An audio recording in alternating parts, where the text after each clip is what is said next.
जोहार झारखंड, जय झारखंड।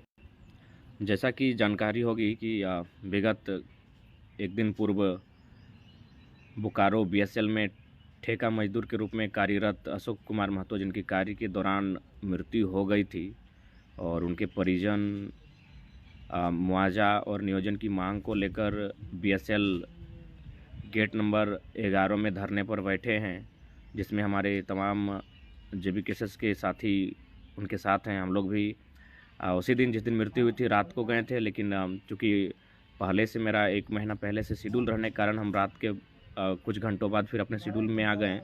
तो मैं तमाम जेबी केसेस परिवार से आग्रह करना चाहूँगा, जो लोग सक्षम हैं और लोकेशन में हैं और संभव जाने की स्थिति में हैं, तो कृपया उस परिवार का समर्थन में जाएं, क्योंकि आज कहीं ना कहीं एक बहुत बड़ी लड़ाई आज बीएसएल मनमानी रवैये से बाज नहीं आ रहा है। जिन लोगों का गांव, खेत खलिहान उजड़ा, आज वे मरने के बाद भी इंसाफ मांग रहे हैं। ये भारत का लोकतांत्रिक व्यवस्था है। जीते जी तो हमेशा विस्थापितों को छला ही गया, ठगा ही गया, लेकिन मरने के बाद भी आज 2 दिन डेड बॉडी मरचूरी में पड़ा है, ना पोस्टमार्टम ना भी कुछ आगे का कार्य, और परिवार भी धरने पर बैठे हैं। काफ़ी विकट परिस्थिति है, आप भी समझ सकते हैं।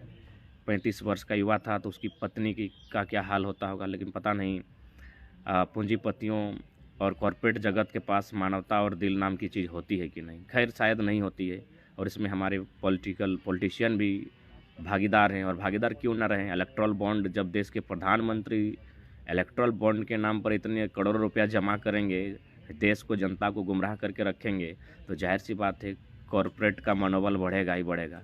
इसलिए लोकतंत्र की खूबसूरती कॉरपोरेट में के हाथों में नहीं, किसान और कामगारों के हाथों में है। किसान और कामगार को मजबूत होना चाहिए, लेकिन देश के वर्तमान प्रधानमंत्री ये बाकी लोगों को जाति और धर्म के नाम पर उलझाते हैं, और इलेक्ट्रल बॉन्ड के नाम पर अरबपतियों से खूब चंदा वसूलते हैं। क्योंकि ये लोग अरबपतियों का भारत, अल्लाह उसी रास्ते पर भारत जा ही रहा है। गरीब आदमी की सुन कौन रहा है? आप ही देखिए, आज मरने के बाद धरने पर बैठा है, लेकिन टस से मस नहीं, क्योंकि उनको मालूम है कि पॉलिटिकल पार्टियों को चंदा देती है, और देश के प्रधानमंत्री खुद चंदा लेते हैं, तो क्या कर लीजिएगा? उनका गरीब जनता कितना दिन धरना दीजिएगा? खैर, धरना गांधी का देश है, और गांधी के देश में धरना का वैल्यू है। ये भगत सिंह का देश है, आंदोलन का महत्व है। तो हम तमाम विस्थापित और उसके अलावा जेबी केसेस सभी से कहेंगे कि उस पीड़ित परिवार के साथ डटकर खड़े हों, ताकि उस जो चला गया वो तो वापस नहीं आएगा, लेकिन उस परिवार का जीवन आसान हो, एक बेहतर मुआवजा और वहाँ पर नियोजन मिले उस आश्रित परिवार में से किसी को। इसलिए मैं तमाम साथियों से आग्रह करूँगा, आप लोग जितने भी हैं, कम से कम आप लोग वहाँ जाएँ। आप सभी से आग्रह होगा, आप लोग जाएँ, धरना स्थल पर जाएँ। गेट नंबर 11 पर शायद धरना चल रहा है, बीएसएल में धरना चल रहा है। 2 दिन हो चुका है, डेड बॉडी मरचूरी में पड़ा है, और उनकी पत्नी विलाप कर रही है धरने पर बैठकर। जिसे घर में होना चाहिए था, अपने आगे की क्रियाक्रम, अपने पति की अंतिम विदाई का क्रियाक्रम करना चाहिए था, आज वो पत्नी बीएसएल कर गेट पर धरने पर बैठी है। ये लोकतंत्र भारत की तस्वीर है, और ये तस्वीर आपको इसीलिए देखने को मिलेगी क्योंकि आपके यशस्वी प्रधानमंत्री उन्हीं कॉरपोरेट जगत से चंदा लेते हैं, और 1-2 रुपया नहीं, कई हज़ार करोड़ रुपये चंदा लेते हैं। ये तो इलेक्ट्रल बॉन्ड ने उनके फर्जी और उनके जनता के साथ ठग को आज जग जाहिर किया है। इसीलिए आज अगर कॉरपोरेट का मनोबल बढ़ा है, इसके लिए कहीं ना कहीं हमारे देश की पॉलिटिकल पार्टियां और देश के प्रधानमंत्री भी जिम्मेवार हैं।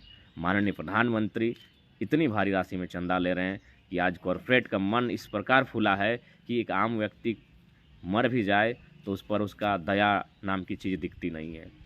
आज सोच सकते हैं, लोकतांत्रिक भारत हम कहते हैं। अरे जीते जी तो छोड़िए, संघर्ष करना ही पड़ा इंसान को, खासकर विस्थापितों को, रैयत को, किसानों को, कामगारों को। मरने के बाद भी उसकी डेड बॉडी आज इंतज़ार में है कि इंसाफ मिले। मरने के बाद डेड बॉडी इंतज़ार कर रही है, इंसाफ मिले, इंसाफ मिले, इंसाफ मिले। इसलिए आज लोकतंत्र के चौथे स्तंभ को थोड़ा सा आगे निवेदन करना चाहेंगे।